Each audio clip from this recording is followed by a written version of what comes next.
চলো না দেখা করি প্লিজ। এখনই না, আরো কিছুদিন পর। তোমাকে না দেখতে খুব মন যাচ্ছে। আমারও, কিন্তু দেখা করা যাবে না। কেন এমন করছো? আমাদের এই রিলেশন আমি খুব এনজয় করছি।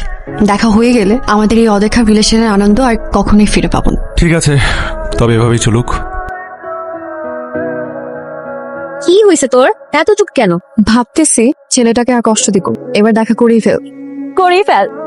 ওকে বলি, ও তো খুশিতে লাফায় উঠবে। মেসেজ পাঠা। চলো দেখা করে ফেলি। Sure? 100%। Yes. Sorry sorry sorry sorry. কবে, কখন? Next Friday. ওকে। হ্যালো, কি রে, কালকে নতুন বালকের সাথে দেখা হচ্ছে? হ্যাঁ, কাল 9টা। আমি এক্সাইটেড। আমিও। তুই কেন এক্সাইটেড? কি বলিস? দেখা হওয়ার গল্প শুনবো না? গল্প শোনার জন্য আই এম সো এক্সাইটেড।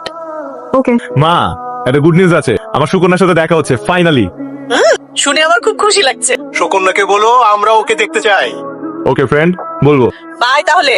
আর ওর সাথে দেখা হলে ভিডিও কল দিস। হ্যাঁ মা, ঠিক আছে তাহলে রাখি। বাই। বাই।